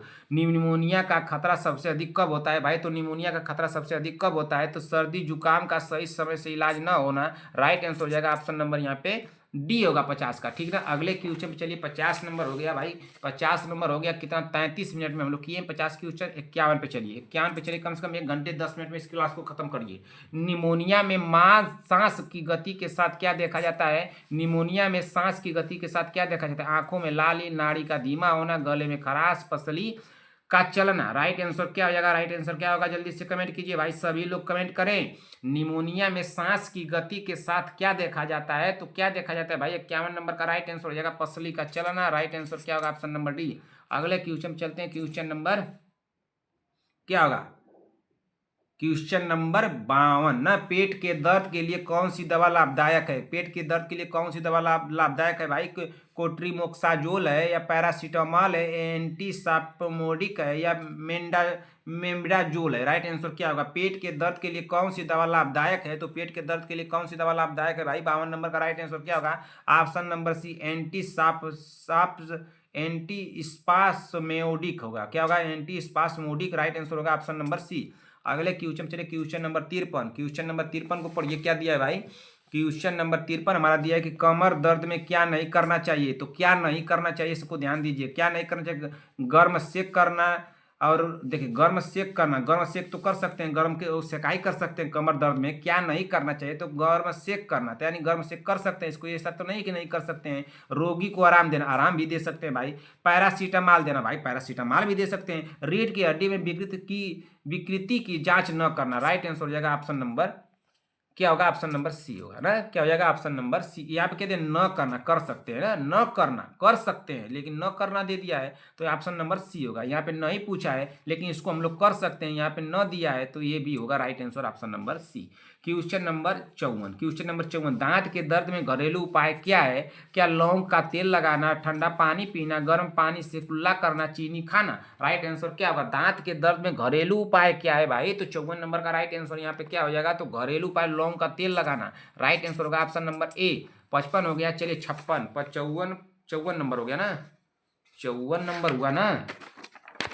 रुक जाइए भाई, देखिए 54 नंबर ना है यहाँ पे, 54 नंबर हम लोग कर लिए हैं, तो 55 पे चलेंगे ना, तो 55 पे चलिए। हाँ 55 क्या दिया है बहन? 55 को पढ़िए, क्या दिया है भाई? 55 को पढ़िए जल्दी से। पेट दर्द में कब रोगी को रेफर करना चाहिए? पेट दर्द में रोगी को कब रेफर करना चाहिए? क्या जब दर्द हल्का हो, जब दर्द के साथ बुखार और उल्टी हो, जब दर्द 1 घंटे तक रहे, जब दर्द अपने आप ठीक हो जाए? तो राइट आंसर क्या हो जाएगा? पेट दर्द में कब रोगी को रेफर करना चाहिए? तो कब रेफर करना चाहिए 55 नंबर का? तो जब दर्द के साथ बुखार और उल्टी हो तब रेफर कर देना चाहिए। राइट आंसर हो जाएगा ऑप्शन नंबर बी। अगले क्वेश्चन चलिए, क्वेश्चन नंबर 56, सिर दर्द के साथ गर्दन में काढ़ापन होने पर क्या करें? तो क्या करना चाहिए? घर पर इलाज करें, तत्काल स्वास्थ्य केंद्र रेफर करें, ठंडे पानी से स्नान कराएं, केवल पैरासीटामॉल दे? तो इसमें राइट आंसर क्या हो जाएगा 56 नंबर का? तो पहले क्या दिया? केवल पैरासीटामॉल, काटिए तुरंत इसको। अब बताइए, सिर दर्द के साथ गर्दन में कड़ापन होने पर क्या करना चाहिए? तो क्या करना चाहिए भाई? 56 नंबर का राइट आंसर क्या होगा? अब देखिए इसमें कौन सा बड़ा दिख रहा है, थोड़ा बहुत कौन सा बड़ा देखने में लग रहा है? तत्काल स्वास्थ्य केंद्र रेफर कर दे भाई। राइट आंसर हो जाएगा ऑप्शन नंबर बी। अगले क्वेश्चन चलिए, क्वेश्चन नंबर 57, दांत के दर्द में कब रेफर करना चाहिए? तो कब रेफर करना चाहिए? जब दर्द हल्का हो, जब दर्द हल्का हो तब रेफर कर देना चाहिए, जब दांत सड़ा हुआ हो या फोड़ा बन जाए, जब दर्द 1 दिन तक रहे, जब दर्द अपने आप ठीक हो जाए। जब ठीक हो जाए तब क्या करेंगे भाई? तब काय लिए रेफर करेंगे? दांत के दर्द में कब रेफर करना चाहिए? तो कब रेफर करना चाहिए भाई? जल्दी से आप लोग बता दीजिए 57 नंबर का। तो यहाँ पे कह दिए जब दर्द हल्का हो। नहीं भाई, जब दर्द हल्का रहेगा तब क्या रेफर करेंगे? अब देखिए 2 ऑप्शन में चुनिए। क्या जब दांत सड़ा हुआ या फोड़ा बन जाए तब उसको रेफर करना चाहिए, जब दर्द 1 दिन तक रहे तब रेफर करना चाहिए? ये दोनों में कौन हो सकता है 57 में? अरे वैसे नहीं समझ में आ रहा था कौन बड़ा है दोनों में? देखिए ऑप्शन नंबर बी बड़ा है, लगाइए इसको ऑप्शन नंबर बी को। ठीक, चलिए। लेकिन हर जगह ये मेथड नहीं काम करेगा, इसको ध्यान दीजिएगा, मैं बार बार कर रहा हूँ। क्वेश्चन नंबर 58, कब्ज का मुख्य लक्षण क्या है? क्या मल त्याग में कठिनाई, पेट में भारीपन, बार बार डकार, मुंह में खट्टा पानी? कब्ज का मुख्य लक्षण क्या है? तो कब्ज का मुख्य लक्षण क्या है भाई 58 नंबर का? तो मल त्याग में कठिनाई। क्या होगा? मल त्यागने में कठिनाई। राइट आंसर होगा। देखिए यहाँ पे क्या होगा? बार बार डकार हो सकता है, लेकिन कब्ज का मुख्य लक्षण क्या है? तो इसका मल त्याग में कठिनाई होगा। राइट आंसर लगाइए ऑप्शन नंबर यहाँ पे ए। क्या लगाना है? Option number A. अगले क्वेश्चन चलिए, 58 नंबर का हो गया, 59 नंबर पे चलिए। 59 नंबर क्या दिया है भाई? 59 नंबर को पढ़ा जाए। 59 नंबर क्या दिया है? अपचय में पेट के ऊपरी भाग में क्या महसूस होता है? तो क्या हल्कापन, भारीपन और बेचैनी, ठंडक, जलन? अपच में पेट के ऊपरी भाग में क्या महसूस होता है? अपच में पेट के ऊपरी भाग में क्या महसूस होता है? तो क्या महसूस होता है भाई? 59 नंबर का राइट आंसर क्या हो जाएगा यहाँ पे? भारीपन और बेचैनी। राइट आंसर होगा option number B. Question number 60, कब्ज के इलाज में प्रयोग करें, क्या करना चाहिए? शुष्क aluminium hydroxide, paracetamol, magnesium hydroxide में मेम्डाजोल? तो क्या भाई प्रयोग करना चाहिए? कब्ज के इलाज में क्या प्रयोग करें? तो कब्ज के इलाज में क्या प्रयोग करना चाहिए? 60 नंबर का राइट आंसर यहाँ पे क्या हो जाएगा? तो मैग्नीशियम हाइड्रोक्साइड प्रयोग करना चाहिए। राइट आंसर होगा option number C. Question number 61, question number 61 क्या दिया है, अपच से बचने के लिए क्या सलाह दें। तो क्या सलाह देना चाहिए, भारी और मसालेदार भोजन न खाएं, रात को सोने से पहले भारी भोजन करें, अधिक ठंडा पानी पिएं, व्यायाम न करें। अपच से बचने के लिए क्या सलाह दे, तो अपच से बचने के लिए क्या सलाह देना चाहिए भाई, 61 नंबर का राइट आंसर यहाँ पे क्या हो जाए, तो भारी और मसालेदार भोजन न खाएं। राइट आंसर हो जाएगा ऑप्शन नंबर ए। देखिए व्यायाम न करें भाई, गलत हो जाएगा। अधिक ठंडा पानी पिए, हो सकता है भाई अपच हुआ तो अधिक ठंडा पानी पिए तो हो सकता है। रात को सोने से पहले भारी भोजन करें, ये भी लेकिन इसमें क्या दिया है, अपच से बचने के लिए क्या सलाह देना चाहिए, तो भारी और मसालेदार भोजन न खाएं। राइट आंसर होगा यही सलाह देना चाहिए। राइट आंसर होगा ऑप्शन नंबर ए। अगले क्वेश्चन चलिए, क्वेश्चन नंबर 62, अगर हमारी स्पीड कम हो तो अपनी स्पीड को बढ़ाइए। कब्ज में मरीज को क्या खाने की सलाह दें, तो क्या सलाह देना चाहिए, फल और रेशेदार सब्जियां, तला हुआ भोजन, मिठाई, सूखा भोजन। राइट आंसर क्या होगा, कब्ज में मरीज को क्या खाने के लिए, तो हो गया क्या, क्या मरीज में कब्ज को क्या खाने की सलाह दें। यहाँ पे दिया था क्या अपच सलाह, क्या सलाह दें, अपच से बचने के लिए क्या सलाह दें। यहाँ पे दिया कब्ज में मरीज को क्या खाने की सलाह देना चाहिए, तो क्या सलाह देना चाहिए भाई, 62 नंबर का यहाँ पे राइट आंसर क्या हो जाएगा, तो 62 नंबर का राइट आंसर हो जाएगा ऑप्शन नंबर ए हो जाएगा ना, फल और रेशेदार सब्जियां। राइट आंसर होगा ऑप्शन नंबर ए। 62 हो गया। 63 नंबर पे चलिए, 63 नंबर क्या दिया है भाई, बहुत पीछे, 1 घंटे के अंदर बहुत अगर देखिए खत्म हो जाता है तो बहुत अच्छी बात है। क्वेश्चन नंबर 63 पढ़िए, कब क्या दिया है, अपच में एंटासिड का प्रयोग कब करें। कब करना चाहिए, जब कब्ज हो, जब बुखार हो, जब दर्द न हो, जब एसिडिटी हो। अपच में एंटासिड का प्रयोग कब करें, तो कब करना चाहिए भाई, 63 नंबर का राइट आंसर क्या हो जाएगा, तो करना चाहिए जब एसिडिटी हो। राइट आंसर हो जाएगा ऑप्शन नंबर 63 का option number D. Question number 64, question number 64 को पढ़िए, क्या दिया है, सिर दर्द के साथ पीलिया होने पर क्या करना चाहिए, तो क्या करना चाहिए भाई, केवल दवा दें, घर पर इलाज करें, ठंडा पानी पिलाएं, तत्काल स्वास्थ्य केंद्र रेफर करें। सिर दर्द के साथ पीलिया होने पर क्या करना चाहिए, तो सिर दर्द के साथ पीलिया होने पर क्या करना चाहिए, तो 64 नंबर का राइट आंसर क्या हो जाएगा, तो ये करना चाहिए तत्काल स्वास्थ्य केंद्र रेफर करना चाहिए। राइट आंसर होगा ऑप्शन नंबर डी। अगले क्वेश्चन चलिए, क्वेश्चन नंबर 65, कमर दर्द में कब रेफर करें, तो कब रेफर करना चाहिए, जब रीढ़ की हड्डी में विकृति हो, जब दर्द हल्का हो, जब दर्द हल्का हो तब क्या करेंगे, जब दर्द 1 दिन तक रहे तब भी नहीं होगा, जब दर्द अपने आप ठीक हो जाए तब क्या करेंगे। तो इसमें राइट आंसर क्या होगा, कमर दर्द में कब रेफर करें, तो 65 नंबर का राइट आंसर क्या हो जाएगा, तो 65 नंबर का जब रीढ़ की हड्डी में विकृति हो तब रेफर कर देना चाहिए। राइट आंसर होगा ऑप्शन नंबर ए। अगले क्वेश्चन चलिए, क्वेश्चन नंबर 66, पेट के कीड़े का प्रमुख कारण क्या है, क्या गंदे हाथों से खाना खाना, गंदे हाथों से खाना, अधिक पानी पीना, ठंडा मौसम, व्यायाम करना। पेट के कीड़े का प्रमुख कारण क्या है, तो पेट के कीड़े का प्रमुख कारण क्या है भाई, 66 नंबर का, तो गंदे हाथों से खाना। राइट आंसर होगा ऑप्शन नंबर ए। अगले क्वेश्चन चलिए, 66 हो गया। 66 के बाद चलते हैं 67 नंबर पे। 67 नंबर पे चलिए, क्या दिया है, पेट के कीड़े से कौन सा लक्षण नहीं होता है, पेट के कीड़े से कौन सा लक्षण नहीं होता, क्या भूख न लगना, मल द्वार में खुजली, सांस फूलना, पेट में दर्द। राइट आंसर क्या होगा, पेट के कीड़े से कौन सा लक्षण नहीं होता है, तो कौन सा लक्षण नहीं होता है, 67 नंबर का, तो सांस फूलना नहीं होता है। राइट आंसर होगा ऑप्शन नंबर सी। अगले क्वेश्चन चलिए, क्वेश्चन नंबर 68, यार नहीं होता है पूछा, इसको ध्यान दीजिएगा, नहीं होता है भाई, इसको लक्षण नहीं होता है, इसको ध्यान दीजिएगा, तो सांस फूलना नहीं होता है। राइट आंसर हुआ है option number C. Question number 68, 68 को बोलते हैं 68, पेट के कीड़े के इलाज में क्या देना चाहिए, तो क्या देना चाहिए, कोट्रिमोक्साजोल देना चाहिए, पैरासीटामॉल या मेमडाजोल या एंटासिड। राइट आंसर क्या होगा, पेट के कीड़े के इलाज में क्या देना चाहिए, तो पेट के कीड़े के इलाज में क्या देना चाहिए भाई, तो मेमडाजोल देना चाहिए। राइट आंसर हो जाएगा option number C. Question number 69 यानी 69 पढ़िए, क्या दिया, हुक वर्म का संक्रमण मार्ग क्या है, क्या नंगे पैर खेत में चलना, अधिक पानी पीना, ठंडा भोजन खाना, गर्म कपड़े पहनना। हुक वर्म का संक्रमण मार्ग क्या है, तो इसका क्या होगा भाई, हुक वर्म का संक्रमण मार्ग क्या है, तो इसमें क्या होगा, 69 नंबर का, 69 नंबर का क्या हो जाएगा, नंगे पैर खेत में चलना। राइट नहीं, देखिए यहाँ पे क्या होगा, संक्रभरण होगा ना, संक्रभण, ठीक है ना, संक्रभण होगा। हुक वर्म का संक्रभण मार्ग क्या है, तो नंगे पैर खेत में चलना। राइट आंसर होगा ऑप्शन नंबर ए।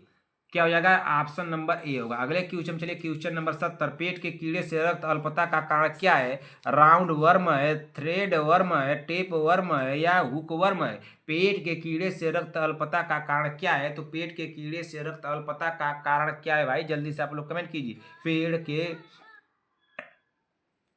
पेट के कीड़े से बताइए इसमें पेट के कीड़े से रक्त अल्पता का कारण क्या है। तो पेट के कीड़े से रक्त अल्पता का कारण क्या है? क्या राउंड वर्म है, थ्रेड वर्म है, टेप वर्म है, हुक वर्म है? राइट आंसर क्या होगा 70 नंबर का? भाई जल्दी से आप लोग कमेंट कीजिए। तो हुक वर्म होगा। राइट आंसर होगा ऑप्शन नंबर डी। 70 नंबर हो गया। 71 नंबर पे चलिए। 71 नंबर क्या दिया है बहन? 71 नंबर को पढ़िए, बहुत समय कम है। खाज स्केबिज का कारण क्या है? तो खाज का कारण क्या है? क्या बैक्टीरिया है, सार्कोप्टेरा स्केबिज साइट है, या वायरस है, या कवक है? तो खाज का कारण क्या है? तो खाज का कारण आप लोगों को बताना है। 71 नंबर का राइट आंसर क्या हो जाएगा? तो इसमें होगा सार्कोप्स स्केबिज साइट्स है। राइट आंसर होगा option number B. Question number 72, खाज सबसे अधिक कब होती है? क्या वसंत में, गर्मियों में, बरसात में, या जो जाड़ों में? खाज सबसे अधिक कब होती है भाई? खाज सबसे अधिक कब होती है? 72 नंबर का राइट आंसर क्या होगा? देखिए कहीं कहीं आप लोगों को क्या लगाया जाएगा कि बरसात बताया जाएगा, लेकिन आप लोग सबसे पहले आप लोग इसको लगाइएगा ऑप्शन नंबर डी को, ठीक ना। कहीं कहीं आप लोगों को बरसात बताया जाएगा, लेकिन बड़ी ऑप्शन नंबर डी को लगा के आइएगा, गलत हो जाएगा आप लोगों का, ठीक ना। खाज सबसे अधिक कब कब होती है? तो ये जाड़ों में होती है, ठीक ना। बरसात वाला मत लगाइएगा, नहीं तो गलत हो जाएगा भाई। क्वेश्चन नंबर, खाज के फैलने का तरीका क्या है? लग रही है आप लोगों को जो लगाना होगा लगाइएगा, मैं बता दिया अपनी तरफ से।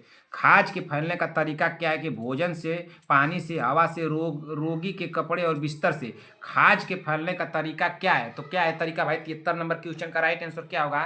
तो इसमें होगा रोगी के कपड़े और बिस्तर से। राइट आंसर होगा ऑप्शन नंबर डी। अगले क्वेश्चन पे चलते हैं। क्वेश्चन नंबर 74 ना, खाज में खुजली कब सबसे अधिक होती है? तो कि सुबह में, दोपहर में, शाम में, रात में?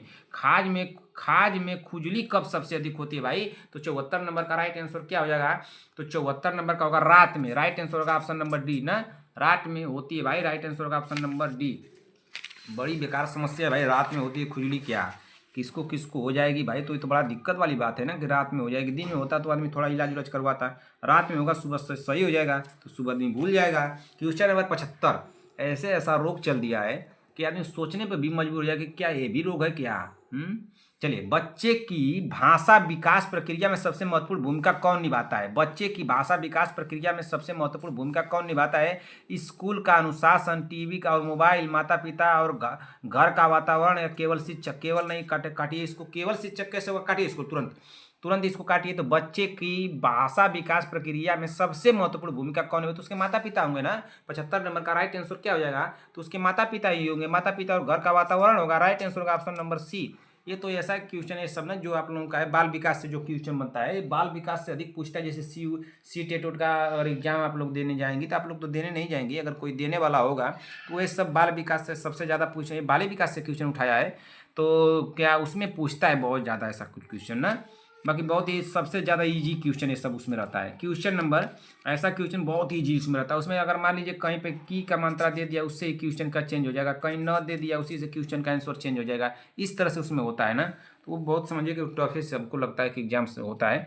क्वेश्चन नंबर 76 क्या है? कुपोषण मुख्य रूप से बच्चे के किस विकास को धीमा कर देता है? कुपोषण मुख्य रूप से बच्चे के किस विकास को धीमा कर देता है? किसको कर देता है भाई? भावनात्मक विकास को, संज्ञानात्मक एवं शारीरिक विकास को, सामाजिक विकास को, भाषा विकास को? किसको किसको धीमा कर देता है भाई? कुपोषण मुख्य रूप से बच्चे के किस विकास को धीमा कर देता है? तो किसको धीमा कर देता है? 76 नंबर का राइट आंसर हो जाएगा संज्ञानात्मक एवं शारीरिक विकास को। राइट आंसर होगा यहाँ पे ऑप्शन नंबर बी। अगले क्वेश्चन पे चलिए। क्वेश्चन नंबर 77, पियाजे के अनुसार बच्चा किस अवस्था में तर्क शक्ति विकसित करता है? तो किस अवस्था में तर्क शक्ति विकसित करता है भाई? जल्दी से आप लोग कमेंट कीजिए। क्या संवेदी प्रेरक में, पूर्व संक्रियात्मक में, मूर्ति संक्रियात्मक में, औपचारिक संक्रियात्मक में? राइट आंसर क्या हो जाएगा? पियाजे के अनुसार बच्चा किस अवस्था में तर्क शक्ति विकसित करता है?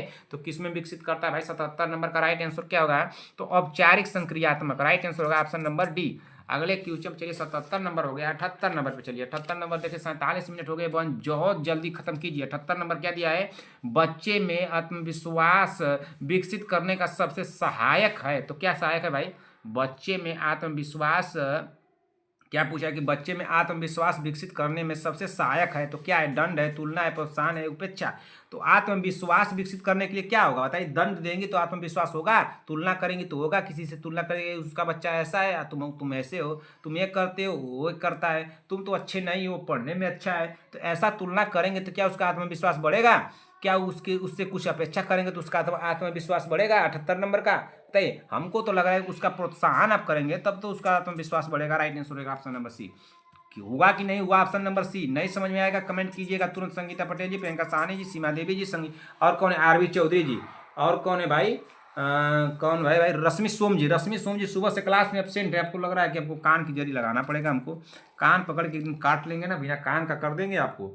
देखिए उनको उनको तो डरवा दिए। किनको? इनको तो आप लोग सभी लोग जानते होंगे। इनको तो सभी लोग जानते हैं। इनको कौन कौन नहीं जानता है भाई? इनको तो सभी लोग जानते हैं। इनकी जो है इसमें सर्दी हो गई है, थोड़ा इनका नाक जो है बह रहा है ना, तो इनको तो सभी लोग आप जानते हैं। ये कौन है? इनको तो सभी लोग जानते हैं। इनका देखिए थोड़ा ये कौन है? इनका देखिए कान हम काटने के लिए बोल दिए थे। कहे ना कि सर हम टोपी लगा के चले जाएंगे, तो टोपी लगा के चले जाएंगे तो नकिया तो इसी तरह से बहती रहेगी ना ये सब। बताइए, कान का टोपी लगा के जाएंगे कपार पे तो क्या आपका बिना कान का हो जाए? कान वाली हो जाएंगी क्या? बिना काने वाली रहेंगी भाई? ये आप लोग दिमाग है नहीं आप लोगों के पास रहे ना, क्या बताएं। इसकी समस्या इस बात की है, सबसे बड़ी समस्या तो ये है ना।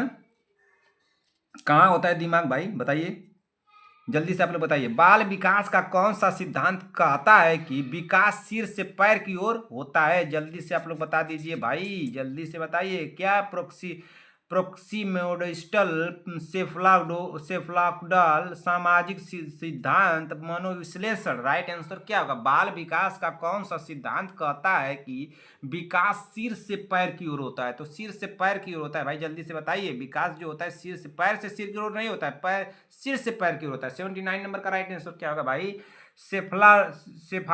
सेफालोकॉर्डल। राइट आंसर हो जाएगा ऑप्शन नंबर बी। ठीक, क्या हो जाएगा? Option number B. अगले क्वेश्चन चलिए, क्वेश्चन नंबर 80। क्वेश्चन नंबर 80 को पढ़िए भाई। 10 मिनट बचा है, बचाइए 10 मिनट बचा है, कम से कम खत्म कीजिए। कितना खींच लेते हैं हम लोग क्वेश्चन। बाल्यावस्था में खेल का मुख्य उद्देश्य है, तो बाल्यावस्था में खेल का मुख्य उद्देश्य क्या है? क्या मनोरंजन है, सीखने और विकास, व्यायाम, प्रतियोगिता? राइट आंसर क्या होगा? बाल्यावस्था में खेल का मुख्य उद्देश्य है। भाई बहुत सोच समझ के इस क्वेश्चन को लगाइएगा, गलत आप लोग कर देंगे। एग्जाम में प्रेशर रहेगा, आप लोग आ गया एग्जाम में तो गलत हो सकता है, इस बात को ध्यान दीजिए सभी लोग। तो ये होगा सीखना और विकास होगा। राइट आंसर हो जाएगा ऑप्शन नंबर। कोई कह देगा प्रतियोगिता हो जाएगा, कोई कह देगा व्यायाम हो जाएगा, कोई कहेगा खेल के मनोरंजन हो जाएगा। अरे भाई सीखना और विकास होगा। बाल्यावस्था पूछा है में खेल का मुख्य उद्देश्य है, तो क्या है? सीखना और विकास। राइट आंसर हो जाएगा 80 नंबर का ऑप्शन नंबर बी। 80 हो गया। 81 पे चलिए, 81 नंबर देखते हैं क्या दिया भाई। 81 नंबर को पढ़ा जाए। थोड़ा आप लोगों को दिख नहीं रहा है तो अपने मोबाइल की क्वालिटी को बढ़ा लीजिए। बच्चे में नैतिक विकास का सिद्धांत किसने दिया? तो किसने दिया था? फ्रायड ने, कोलबर्ग ने, पियाजे ने, स्किनर ने? किसने दिया था भाई? जल्दी से आप लोग कमेंट कीजिए। बाल विकास से क्वेश्चन आप लोगों का बनेगा क्या इस बार? ज्यादा बनेगा। देखिए बच्चे में नैतिक, एक दो तो आ ही जाएगा। बच्चे में नैतिक विकास का सिद्धांत किसने दिया था? तो 81 नंबर का राइट आंसर क्या होगा? नैतिक विकास का सिद्धांत किसने दिया था? तो ये दिया था कोलबर्ग ने। किसने दिया था? कोलबर्ग ने। राइट आंसर हो जाएगा option number B. Question number 82। कुपोषण मुख्य रूप से बच्चे के किस विकास को धीमा कर देता है? कुपोषण मुख्य रूप से बच्चे के किस विकास को धीमा कर देता है भाई? के भावनात्मक विकास को, संज्ञानात्मक एवं शारीरिक विकास को, सामाजिक विकास को, भाषा विकास को? जब कुपोषण दिया है तो संज्ञानात्मक एवं शारीरिक विकास होगा कि नहीं होगा? यहाँ पे 82 नंबर का संज्ञानात्मक एवं शारीरिक विकास होगा। राइट आंसर होगा ऑप्शन नंबर बी। अगले क्वेश्चन चलिए, क्वेश्चन नंबर 83। बाल विकास में अनुकरण का सबसे बड़ा लाभ है, तो क्या है? अनुशासन है, सीखने की गति, स्मरण शक्ति, बुद्धि? बाल विकास में अनुकरण का सबसे बड़ा लाभ है, तो सबसे बड़ा लाभ क्या होगा भाई 83 नंबर का? तो इसमें सबसे बड़ा लाभ होगा सीखने की गति ना। क्या हो जाएगा? सीखने की गति। राइट आंसर होगा ऑप्शन नंबर बी। क्या हो जाएगा? Option number B. बाल विकास में अनुकरण का सबसे बड़ा लाभ है, तो सबसे बड़ा लाभ क्या है? सीखने की गति। 83 हो गया। 83 के बाद 84 पे चलिए। 84 नंबर क्या दिया है? पूछा है कि हार्लक 1975 के अनुसार विकास की निरंतर प्रतिक्रिया में दो परस्पर विरोधी प्रक्रम चलते हैं। एक है वृद्धि और दूसरा, तो दूसरा क्या है? क्या अपक्षय होगा, परिपक्वता होगा, अनुकरण होगा या अनुकूलन होगा? इसमें राइट आंसर क्या होगा? मैं क्वेश्चन को कराया हूं, बताइए। हरलाक 1975 के अनुसार विकास की निरंतर प्रक्रिया में दो परस्पर विरोधी प्रक्रम चलते हैं। एक है वृद्धि मतलब ग्रोथ है, दूसरा क्या होगा भाई? बताइए जल्दी से। संगीता पटेल जी, प्रियंका साहनी जी, सीमा देवी जी, और कौन है? विक्रम जायसवाल जी, चंद्रकला देवी जी। विक्रम जायसवाल जी सुबह क्लास 3-4 क्लास चलिए आज, आप समझिए। आज क्लास 3-4 चलिए भाई। आप लोग नहीं पढ़ेंगे तो क्या करेंगे उसके लिए बताइए। 84 नंबर का राइट आंसर क्या हो जाएगा? 84 नंबर का राइट आंसर क्या होगा भाई? 84 नंबर का राइट आंसर क्या हो जाएगा? जल्दी से आप लोग कमेंट कर दीजिए। तो 84 नंबर का राइट आंसर होगा यहाँ अपक्षय। राइट आंसर होगा option number A. Question number 85। Question number 85 को पढ़िए। निम्नलिखित सभी मारे हुए किल्ड वैक्सीन के हैं सिवाय ना मारे हुए ना मरे हुए, चाहे मारे हुए, तो BCG, कलरा, टिटेनस, पोर्टुसिस। तो देखिए निम्नलिखित में सभी मारे हुए वैक्सीन है, तो जीवित वैक्सीन कौन सा इसमें होगा बताइए। 85 नंबर का राइट आंसर क्या होगा, ऑप्शन नंबर ए ये हुआ ना, बीसीजी। अगले क्वेश्चन में चलते हैं, निम्नलिखित में से किसका सामान्य पीएच है, क्या विसरण शिरा का रक्त, सामान्य कोशिकाओं के अंदर का द्रव, वृक्क धमनी का रक्त, मूत्र। राइट आंसर क्या होगा, निम्नलिखित में से किसका सामान्य पीएच है, तो किसका सामान्य पीएच होगा भाई 86 नंबर का राइट आंसर क्या हो जाएगा, तो सामान्य कोशिकाओं के अंदर का द्रव। राइट आंसर होगा option number B. Question number 87 को पढ़िए, क्या दिया है, बच्चे की सीखने की रुचि को सबसे अधिक बढ़ाने वाला कारक है, क्या है, बच्चे की सीखने की रुचि को सबसे अधिक बढ़ाने वाला कारक क्या है, तो क्या है, क्या दंड होगा, पुरस्कार होगा, प्रशंसा होगा, दबाव होगा, लंबे अध्ययन घंटे होगा। राइट आंसर क्या होगा, बच्चे की सीखने की रुचि को सबसे अधिक बढ़ाने वाला कारक क्या है, तो सबसे अधिक बढ़ाने वाला कारक क्या होगा 87 नंबर का, तो 87 नंबर का पुरस्कार और प्रशंसा होगा। राइट आंसर हो जाएगा ऑप्शन नंबर बी। क्या हो जाएगा, ऑप्शन नंबर बी। अगले क्वेश्चन पे चलते हैं, लग रहा क्वेश्चन क्या दिया, 87 नंबर हो गया, 88 नंबर पे चलिए भाई। 88 नंबर का क्या दिया है, पूछिए, इनवर्स फीवर की विशेषता है, इनवर्स फीवर की विशेषता है, क्या तापमान का अचानक सामान्य होना, जिगजैग तरीके से सामान्य होना, सुबह का तापमान शाम से अधिक होना, दिन में एक बार सामान्य होना। तो इनवर्स ना, इनवर्स फीवर की विशेषता है, तो इनवर्स फीवर की विशेषता क्या है भाई, तो सुबह का तापमान शाम से अधिक होना। राइट आंसर होगा option number C. Question number 89 को बोलते हैं 89 रेक्टल तापमान मापन की सिफारिश तब की जाती है जब, कब की जाती है, हाथ में प्लास्टर हो, नाक में पैकिंग हो, बाहरी बावसीर हो, गैस्ट्रोस्टोमी ट्यूब लगी हो, तो रेक्टल तापमान मापन की सिफारिश तब की जाती है जब की जाती है कब भाई, 89 नंबर का राइट आंसर क्या हो जाएगा यहाँ पे, तो यहाँ पे होगा हाथ में प्लास्टर हो तब की जाती है। राइट आंसर होगा option number A. Question number 90, वयस्क का तापमान मौखिक तापमान होता है, वयस्क का सामान्य मौखिक तापमान होता है, वयस्क का सामान्य मौखिक तापमान होता है, तो कितना 90.0 फ़ारेनहाइट, 98.6 फ़ारेनहाइट, 91.5 फ़ारेनहाइट, 90.6 फ़ारेनहाइट। इसमें राइट आंसर क्या हो जाएगा, 90 नंबर का होगा 98.6 फ़ारेनहाइट। बाय राइट आंसर होगा option number B. Question number 91, अगर आप लोगों को स्पीड कम लग रही है तो अपने मोबाइल की स्पीड को बढ़ा लीजिए। श्वसन दर और गहराई में धीरे धीरे वृद्धि कहलाती है, तो क्या कहलाती है, हाइपर वेंटिलेशन, हाइपो वेंटिलेशन, कुसमाल श्वसन, चेयनचेस्टोक्स। राइट आंसर क्या होगा, चेयनचेस्टोक्स। राइट आंसर क्या होगा, श्वसन की दर और गहराई में धीरे धीरे वृद्धि कहलाती है, तो क्या कहलाती है, 91 नंबर का, तो इसमें राइट आंसर कुसमाल श्वसन। राइट आंसर होगा ऑप्शन नंबर सी। अगले क्वेश्चन पर चलिए, क्वेश्चन नंबर 92 को पढ़िए, एलोवेरा का उपयोग सामान्यतः किसके लिए किया जाता है, क्या जलन और त्वचा का देखभाल, बुखार, खांसी, दस्त। तो एलोवेरा का उपयोग सामान्यतः किसके लिए किया जाता है भाई, तो एलोवेरा का उपयोग सामान्यतः जलन और त्वचा की देखभाल के लिए किया जाता है। राइट आंसर होगा option number A. Question number 93, pulse मापन के लिए सबसे उपयुक्त स्थान कौन सा है, तो कौन सा है, ऑप्शन ए दिया, radial artery, femoral artery, temporal artery, carotid artery. Pulse मापने के लिए सबसे उपयुक्त स्थान कौन सा है, तो पल्स मापने के लिए सबसे उपयुक्त स्थान कौन सा होगा भाई, तो ऑप्शन नंबर यहाँ पे ए दिया है, रेडियल आर्टरी। क्या हो जाएगा, रेडियल ना, रेडियल आर्टरी, क्या हो जाएगा, रेडियल आर्टरी हो जाएगा। राइट आंसर हो जाएगा ऑप्शन नंबर ए, यही हमारा आंसर है, इसको ध्यान दीजिएगा, ठीक ना, कमेंट मत कर दीजिएगा भाई। क्वेश्चन नंबर 94, ऑक्सीजन सैचुरेशन मापने के लिए प्रयुक्त उपकरण ए स्पाइरोमीटर है, पल्स ऑक्सीमीटर है, ईसीजी है, थर्मामीटर। राइट आंसर क्या होगा, जल्दी से आप लोग कमेंट कीजिए। ऑक्सीजन सैचुरेशन मापने के लिए प्रयुक्त उपकरण है, तो ऑक्सीजन सैचुरेशन मापने के लिए प्रयुक्त उपकरण क्या है भाई, 94 नंबर का राइट आंसर क्या हो जाएगा, तो इसमें होगा पल्स ऑक्सीमीटर। राइट आंसर होगा option number B. Question number 95, तापमान लेने से पहले थर्मामीटर को किस दिशा में साफ करना चाहिए, क्या बल्ब से स्टेम की ओर, स्टेम से बल्ब की ओर, स्टेम के बीच से, या बल्ब के बीच से। तापमान लेने से पहले थर्मामीटर को किस दिशा में साफ करना चाहिए, तो किस दिशा में साफ करना चाहिए, तो इसको करना चाहिए स्टेम से बल्ब की ओर। राइट आंसर हो जाएगा ऑप्शन नंबर बी। 95 हो गया। 96 नंबर पे चलिए, 96 नंबर क्या दिया है, रोगी की श्वसन दर का आकलन करने का सबसे विश्वसनीय तरीका है, क्या छाती के उठने गिरने को देखना, वायु के प्रवाह को सुनना और महसूस करना। ऑप्शन सी दिया है 10 सेकेंड तक गिनकर 6 से गुणा करना, कार्डियक मॉनिटरिंग का उपयोग करना। रोगी की श्वसन दर का आकलन करने का सबसे विश्वसनीय तरीका क्या है, तो सबसे विश्वसनीय तरीका होगा छाती के उठने गिरने को देखना। राइट आंसर होगा ऑप्शन नंबर ए। 96 हो गया। चलते हैं 97 नंबर पर। नमक के पानी से गरारे करने का किसके लिए उपयोगी है? क्या दांत के सड़न को, गले का दर्द, कान का दर्द, आंख का संक्रमण? नमक के पानी से गरारे करने किसके लिए उपयोगी है? गरारे करना किसके लिए उपयोगी है भाई? तो नमक के पानी से गरारे करना किसके लिए उपयोगी है? 97 नंबर का राइट आंसर हो जाएगा गले का दर्द। राइट आंसर होगा option number B. Question number 98। आज तो हमारा भी गला दर्द करने लगा बहन। जोड़ों के दर्द से राहत के लिए आमतौर पर कौन सा तेल उपयोग किया जाता है? जोड़ों के दर्द से राहत के लिए आमतौर पर कौन सा तेल उपयोग किया जाता है भाई? क्या नारियल का तेल, सरसों का तेल, ऑलिव ऑयल या मिट्टी का तेल? तो कौन सा तेल किया उपयोग किया जाता है भाई? जोड़ों के दर्द से राहत के लिए आमतौर पर कौन सा तेल उपयोग किया जाता है? तो कौन सा तेल उपयोग किया जाता है भाई? 98 नंबर। और क्या होगा 98 नंबर का राइट आंसर होगा ऑप्शन नंबर क्या होगा? सरसों का तेल। राइट आंसर होगा ऑप्शन नंबर बी।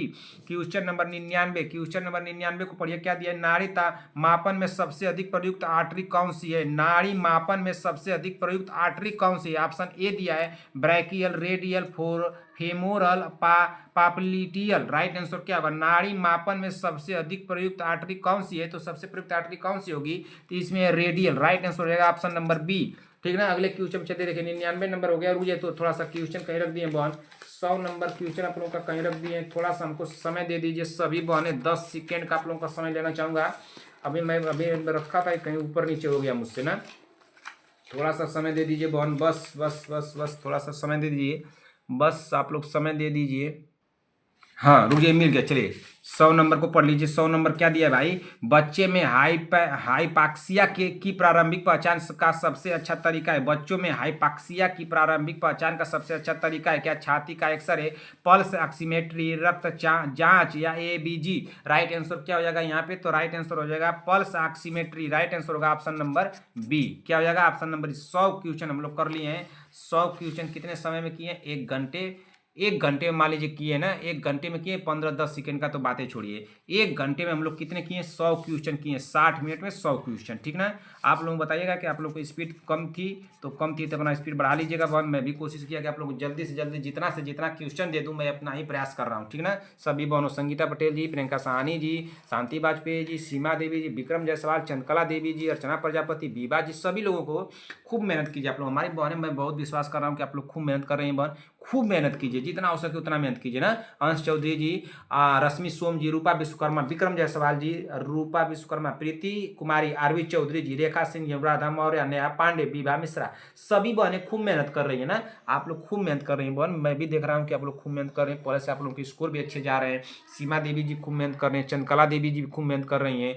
और ये सभी लोग, रश्मि सोम जी बहुत मेहनत कर रही हैं। सभी लोग मेहनत कर रहे हैं तो खूब मेहनत कीजिए। प्रियंका साहनी जी भी बहुत मेहनत कर रही हैं। सभी लोग मेहनत कर रहे हैं तो आप लोग खूब मेहनत कीजिए। हम लोग एग्जाम को जरूर क्रैक करेंगे बहन। हम लोग की मेहनत एक दिन रंग लाएगी, जरूर रंग लाएगी। आप लोग बस निश्चिंत होकर ईमानदारी से खूब मेहनत करते रहिए। ठीक है। तो बहन हम लोग कितने क्वेश्चन किए? 1 घंटे में किए नियर अबाउट ना। तो 1 घंटे में आप लोग कितने हम लोग क्वेश्चन किए? 1 से लेकर के 100 क्वेश्चन। 1 से लेकर के 100 क्वेश्चन में बहन कोई भी डाउट हो कमेंट कीजिएगा, पूछिएगा हमसे कि सर इस क्वेश्चन में डाउट है। 100 में आप लोगों के स्कोर कितने गए बहन इसको जरूर बताइएगा। 100 में आप लोगों के स्कोर कितने गए इसको जरूर बताइएगा। ठीक है। और देखिए भाई, क्लास नंबर आप लोग डाल के लिखा कर पढ़ा कीजिए जितना भी हो सके। क्लास नंबर जो क्लास है हम लोग की, कौन सी क्लास थी? क्लास एक कौन सी थी? 219 नंबर की थी। इसको 219 नंबर आप लोग लिख लीजिएगा, कहीं नोट कर लीजिए। बार बार कर रहा हूँ, आप लोग नोट कर लीजिए। ठीक है। सुबह कौन सी क्लास में आप लोग थे? सुबह कौन सी क्लास में थे? इसमें कौन सी क्लास में 500-600 क्वेश्चन आज हम लोग पढ़े।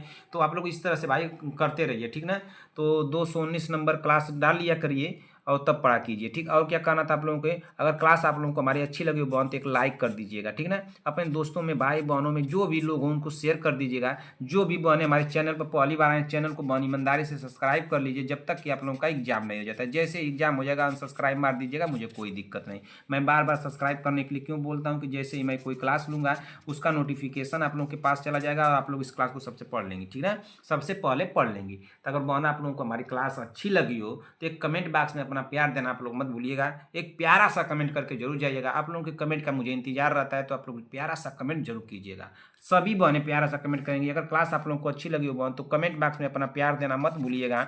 आप सभी लोगों को बहन मेरी तरफ से ढेर सारा प्यार और आपके माता पिता को मेरी तरफ से प्रणाम है। मिलते हैं ऐसी अगली क्लास में, तब तक के लिए जय हिंद, जय भारत।